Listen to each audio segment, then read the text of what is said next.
Me llamo Javier Garavito López, soy doctor arquitecto, soy profesor de la Universidad de Burgos y desde el año 2009 formo parte del equipo técnico de la Catedral de Burgos como arquitecto, junto con el otro arquitecto, José Manuel Álvarez Cuesta, y el arquitecto técnico Miguel Ángel Ortega.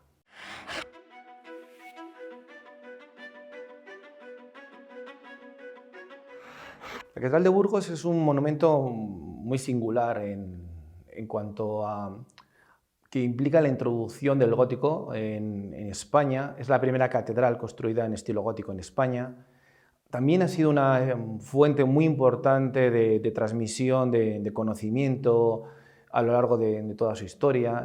Arquitectos que trabajaron en la Catedral de Burgos luego intervinieron en monumentos en toda la península, incluso en Latinoamérica. Por ejemplo, Arnau de Flandes, el vidriero, entra a la Catedral de Burgos y luego crea una escuela muy importante en la provincia.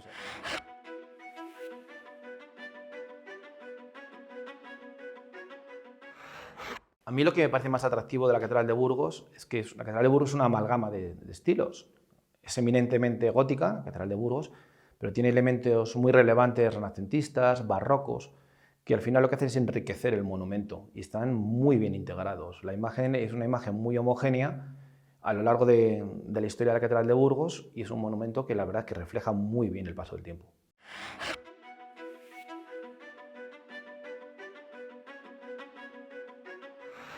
Hoy en día está localizada la Catedral de Burgos y existía una catedral románica de un tamaño inferior al que tenemos ahora mismo y que a raíz del matrimonio de Fernando con Beatriz de Suabia, de San Fernando con Beatriz de Suabia, se dan cuenta que es insuficiente en capacidades. Pequeñita, no tiene la capacidad para tener estos actos litúrgicos tan relevantes. Burgos es una ciudad con una relevancia creciente, un obispado que está cogiendo importancia, el comercio. Entonces deciden edificar una nueva catedral y el obispo Mauricio propone hacerla en estilo gótico, porque era un estilo mucho más moderno, mucho más luminoso y sobre todo que iba a ser un hito. Entonces pasamos de tener una catedral románica contenida, oscura, a tener un poco el triunfo de la luz que puede ser el gótico.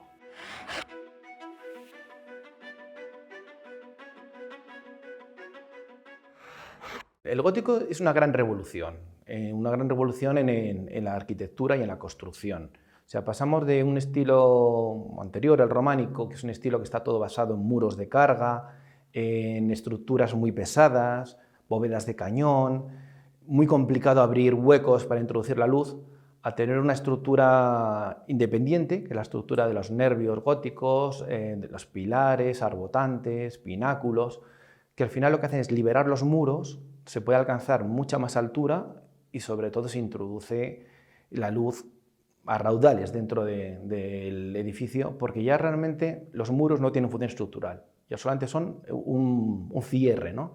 Entonces, a raíz de eso, pues ya los rosetones ya cobran importancia, el claristorio, y se construye a más altura.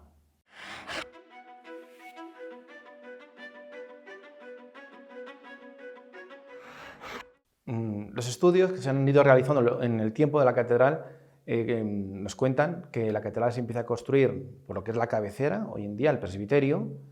La catedral gótica va engullendo a la catedral románica y alrededor de ya del año 1260 ya podemos tener lo que es la planta de cruz latina, lo que es la nave central, las dos naves laterales y el transepto.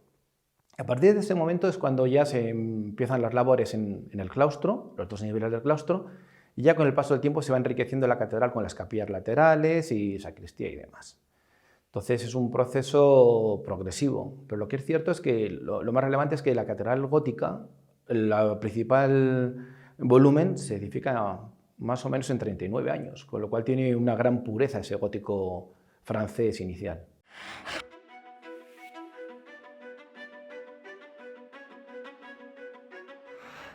Lo más sorprendente para mí como técnico, ¿no?, de la construcción de la catedral en su momento pueden ser los medios auxiliares. Hoy en día tenemos unas grúas, una maquinaria específica que nos permite trabajar en altura con seguridad y comodidad.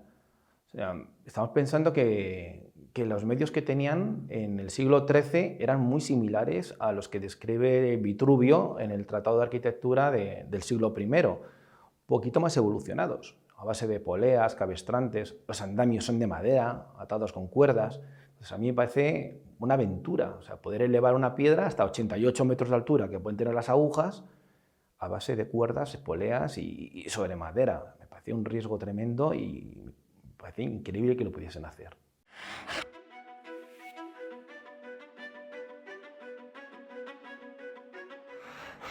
La Catedral de Burgos está muy condicionada, su morfología, porque es un edificio que está anclado contra la ladera del castillo. O sea, tenemos que pensar que cuando empiezan la edificación de la Catedral de Burgos, en el siglo XIII, sobre la Catedral románica, el solar que había era el que estaba dentro de las murallas. Entonces, estaban totalmente condicionados al espacio físico existente.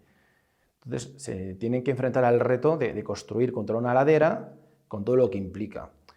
¿Qué implica básicamente en cuanto a arquitectura? Pues que tenemos varios niveles en la catedral. O sea, tenemos el claustro, por ejemplo, está edificado en dos alturas desde el origen, porque el claustro bajo está a la altura de la calle de la Paloma o de la Plaza del Rey San Fernando, y el nivel de claustro alto está en la misma rasante que tiene el pavimento de la catedral, del interior. Otro reto, que la verdad que fue resuelto con brillantez por Diego de Siloé, es cómo se podía acceder a la calle Fernán González, por la puerta de Coronería. Lo resuelve con la escalera dorada del siglo XVI, que es un hito de la arquitectura. Es un ejemplo de escalera imperial que se ha ido imitando en numerosos monumentos, como la Ópera de Garnier de París. Entonces, claro, esa dificultad que tenía enriquece la catedral. O sea, los arquitectos y gente que trabajó en su momento supieron resolver este reto, ¿no? Y luego otro problema que presenta son el tema de las humedades. O sea, sabemos perfectamente que desde el castillo pues hay numerosas venas de agua que chocan contra la catedral. Ya en el siglo XVIII se hizo una galería que recorre toda la calle Fernán González, una galería subterránea que es muy interesante, para evitar esta entrada de agua. Entonces, digamos que estos retos que tenía construir contra la ladera se han ido más o menos afrontando e intentándolo resolver de manera eficiente.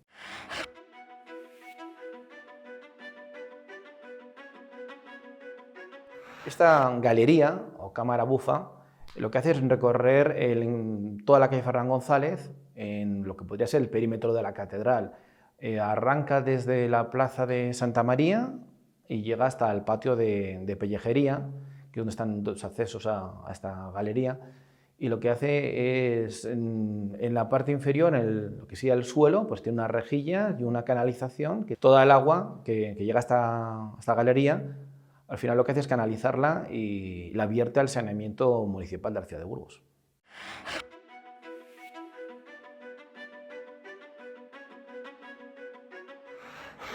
Bueno, en la Catedral de Burgos tenemos varios ejemplos de bóvedas caladas, que al final es un alarde estructural, porque lo que tenemos aquí son un ejemplo claro de una estructura nervada en la cual se están transmitiendo pues, todos los esfuerzos a los nervios, y lo que sería la plementería, lo que es el caparazón, como no tiene función estructural, pues se puede eliminar y se permite la entrada pues, de la luz libremente, ¿no? Entonces, esto permite pues, tener unas filigranas y unas bóvedas muy interesantes, ¿no? Y sobre todo muy novedosas.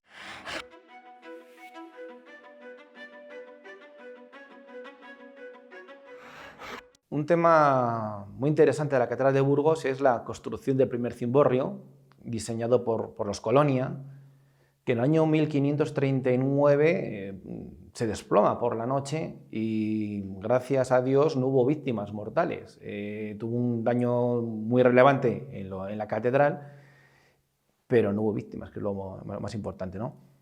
Las causas de este desplome, de esta caída del cimborrio, la verdad es que no están muy estudiadas, pero todo apunta a que había un exceso de esbeltez de las columnas, que no fueron capaces de absorber los esfuerzos, y al final, pues una noche que hubieran pues, un huracán o unos fuertes vientos, pues se desplomó el cimborrio. Entonces, a la hora de volverlo a construir, lo que plantea Juan de Langres con Juan de Vallejo es ampliar el diámetro de las columnas. De hecho, si vamos a la catedral, vamos a ver que esas columnas son mucho más robustas que el resto de las columnas de la catedral.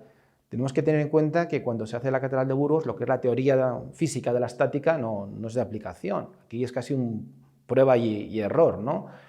Era gente muy intuitiva, tenía un conocimiento empírico a base de pruebas, pero no tenía un conocimiento científico que pudiese demostrar con cálculos que lo que estaban planteando era científicamente eficiente.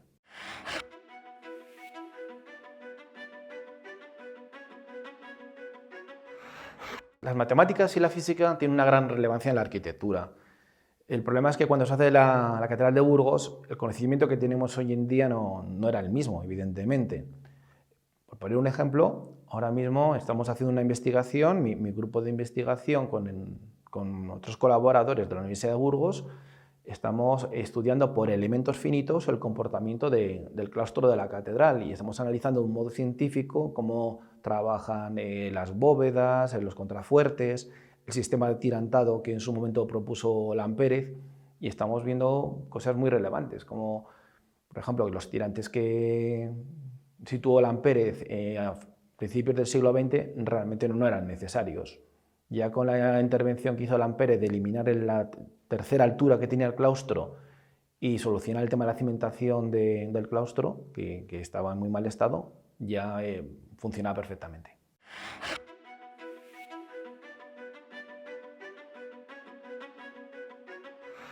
Un hito muy relevante de la restauración de la catedral es cuando a finales del siglo XIX se incorporan en la catedral Velázquez Bosco y posteriormente Lampérez, que llevan a cabo una serie de intervenciones que tienen un gran impacto en la catedral, un impacto beneficioso. Y quizá la más relevante puede ser la restauración del claustro de la catedral, porque en el claustro de la catedral existía un tercer nivel. O sea, hoy en día en la catedral de Burgos tenemos el claustro bajo, el claustro alto, y al final del siglo XIX había un tercer nivel con unas dependencias que estaban provocando una serie de desplazamientos en los muros. Lo que es el patio del claustro estaba lleno de maleza, las cimentaciones estaban un poco descalzadas, se habían perdido las tracerías del claustro bajo. Entonces, la intervención que plantean Velázquez Bosco y luego posteriormente lleva a cabo Lampérez es eliminar este tercer cuerpo, este tercer nivel, recuperar tracerías, lo que son los ventanales del claustro bajo, dotar de unas vidrieras que son las que están actualmente al claustro alto, y lo que hacen básicamente es consolidar el claustro como lo conocemos hoy en día. Se plantea una crestería nueva, o sea, es una intervención muy fruto de su momento, con criterios un poco de arquitectura, un poco de Viollet-le-Duc, que es el arquitecto restaurador de Notre Dame, el restauro estilístico. Hoy en día seguramente hubiésemos hecho otra cosa, pero gracias a esta intervención tenemos el claustro que tenemos hoy en día. Y otra intervención muy relevante también de Lampérez es cuando se realiza la demolición del Palacio Arzobispal. Entonces se recupera la visión de la catedral, porque el Palacio Arzobispal ocupaba gran parte de la Plaza del Rey San Fernando y ocultaba en gran parte el volumen de la catedral. O sea, la plaza, lo que es la Puerta del Sarmental, estaba muy oculta.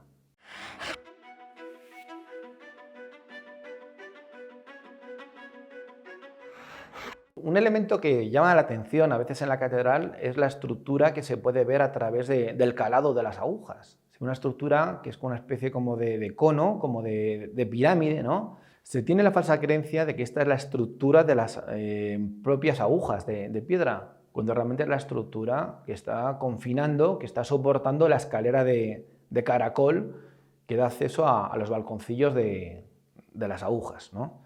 De hecho, de las primeras intervenciones que se hicieron a partir del año 95-96, se intervino en las agujas, que era un elemento que tenía un gran riesgo de caída, y esto era en gran medida porque en un momento determinado en el siglo XX algún técnico toma la decisión de hormigonar entre lo que son las agujas y esta estructura de la escalera, hacen unos zunchos de hormigón, solidarizan lo que es la estructura metálica de la escalera con las propias tracería de las agujas. Claro, esto tiene un grave problema, que es que la escalera, lo que es la estructura metálica dilata. Y esa dilatación provoca empujes horizontales que lo están transmitiendo a unas agujas que son de piedra. La piedra trabaja muy bien a compresión, pero muy mal a tracción.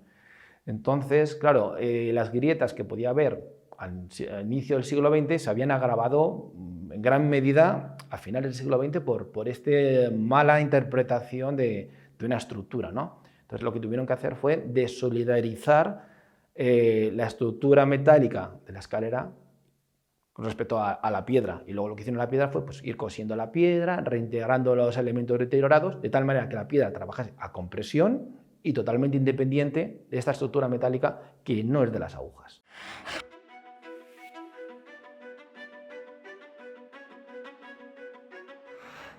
Básicamente, las fuerzas que podemos someter a un elemento son, rápidamente, serían pues, 3 tipos. Hay más, pero básicamente los que más comunes pueden ser 3, ¿no? Compresión, que es comprimir; tracción, que es tirar; y flexión, que es flexionar, ¿no? Entonces, la piedra realmente trabaja muy bien a compresión, o sea, es su modo natural. La compresión tiene una gran resistencia, pero muy mala tracción. El acero trabaja muy bien en los dos sentidos.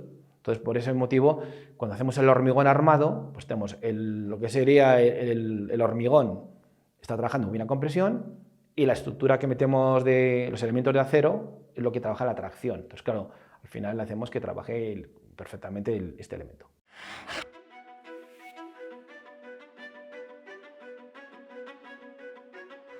Un punto de inflexión muy interesante y muy relevante en la historia de la catedral es cuando en el año 1994 se cae la escultura de San Lorenzo y se toma conciencia que la catedral necesita una intervención integral, que tiene una serie de problemas muy importantes y que hay que atajarlos. Entonces, en ese momento se dio un proceso de restauración que ha durado 30 años prácticamente, en el cual se ha intervenido en la catedral de manera integral. O sea, por poner un ejemplo, si voy a una capilla, Santa Catalina, que es una de las que he podido yo intervenir como arquitecto, hemos restaurado todo el pavimento, hemos restaurado todos los paramentos verticales, todos los muros, las bóvedas, se han recuperado la policromía que estaba oculta. Y paralelamente, como cualquier otra intervención, ha habido un proyecto de restaurador en el cual, pues, con este proyecto pues, se han restaurado pues, la sillería o, en el caso de otras capillas, pues, altar, pinturas. Siempre que intervenimos se aprovecha para reformar las instalaciones existentes de electricidad, por ejemplo, y se plantea una nueva iluminación, con lo cual es una intervención integral en este espacio, ¿no?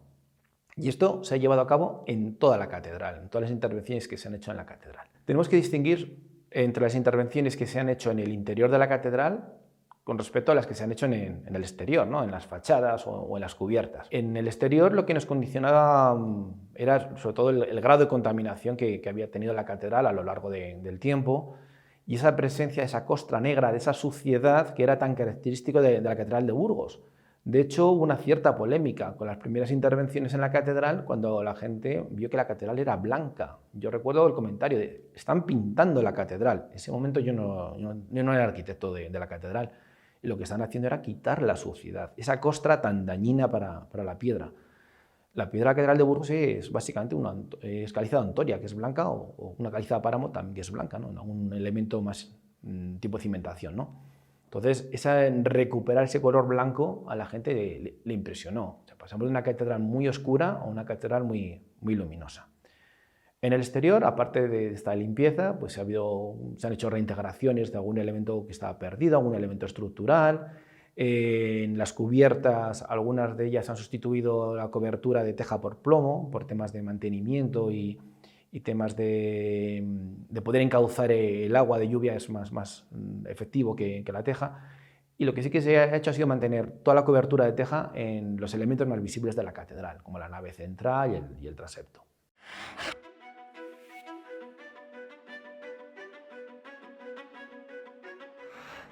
Respecto a la adaptación de la catedral de Burgos, ¿no? Un poco a las nuevas tecnologías, es un campo que siempre ha sido bastante novedoso en la catedral. O sea, la catedral de Burgos siempre ha tenido sistemas de por ejemplo, de videovigilancia o iluminación, evidentemente. Entonces, el problema que tenemos nosotros muchas veces, cuando vamos a plantear una nueva iluminación, tenemos que eliminar todos los cables que ya no tienen uso, porque hay infinidad de cables de intervenciones anteriores que se iban situando unos encima de otros, que al final pues, no tienen ninguna función. Entonces, la Catedral de Burgos, por ejemplo, ahora mismo toda la iluminación es a base de LED. En el momento que la tecnología de LED ya se hizo eficiente, pues se han ido cambiando todos los sistemas de iluminación a LED por el tema de consumo energético, todo el tema de protección y seguridad ante intrusión, pues tiene sus medidas.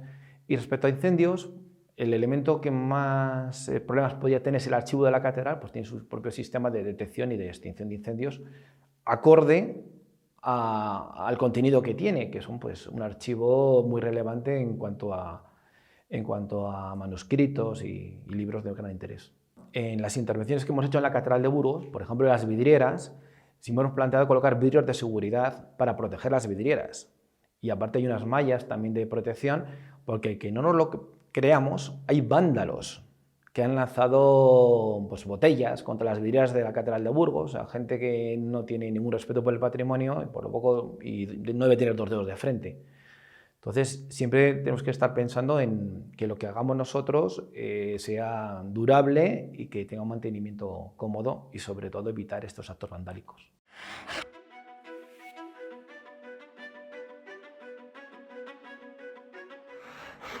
A raíz del plan director de la catedral, se plantean que la catedral, aparte del uso litúrgico y religioso, que es el principal para que se creó la Catedral de Burgos, pues tiene otra serie de usos, como turístico, es una excelente sala expositiva, se pueden dar conciertos. Entonces, este plan director ya marca una serie de pautas y en las intervenciones que se han hecho en la catedral, pues al final también se ha ido dotando la catedral de unos espacios adecuados para poder dar otro uso a la catedral, darla más vida, que la podamos disfrutar más la sociedad de una manera cómoda y sobre todo sin conflictos entre los usos. Por poner ejemplos, pues reformó completamente el Museo de la Catedral, las oficinas del propio Cabildo, que están situadas en el Claustro Viejo, las salas que tenemos de exposición en la cual se hace todos los años el fantástico Belén, o todo lo que ha sido el acondicionamiento del claustro bajo para esta zona de interpretación de la catedral, en la cual se puede ver un poco toda la evolución de la catedral desde el románico hasta nuestros días, incluso con ejemplos de muestras del arte moderno que se ha expuesto en la catedral.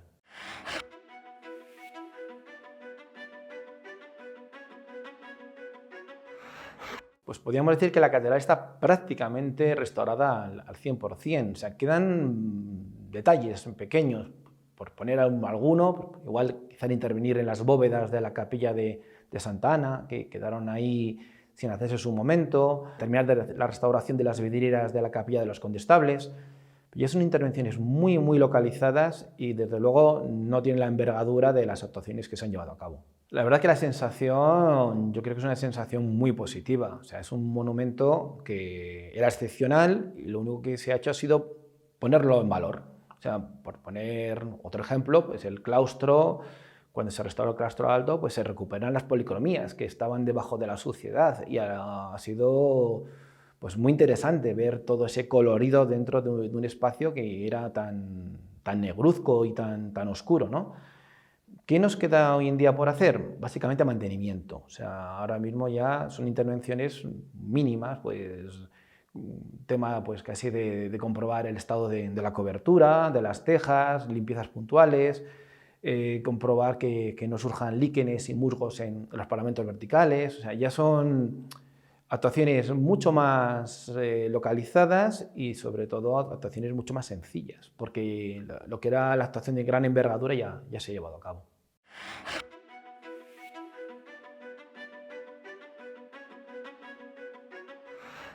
La catedral es un monumento vivo, o sea, es un referente para nuestra ciudad. O sea, estamos hablando de un edificio que a nosotros, a los burgaleses, nos caracteriza. O sea, es la Catedral de Burgos y siempre se ha ido adaptando a los tiempos. Entonces, yo creo que la catedral pues, seguirá adaptándose conforme vaya cambiando la sociedad, tendrá que ir teniendo nuevos usos seguramente, siempre sin perder el espíritu de que es un edificio religioso y sobre todo que es un edificio que está vivo.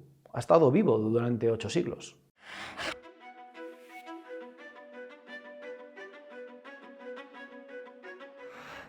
Yo soy burgalés y desde niño para mí la Catedral de Burgos ha sido un referente. Entonces, yo me acuerdo cuando estudiaba arquitectura, la ilusión que me haría algún día pues, poder visitar la Catedral de Burgos, conocerla. Entonces, cuando me propusieron formar parte del equipo técnico, pues tengo que decir que ha sido de los mejores días de mi vida, directamente.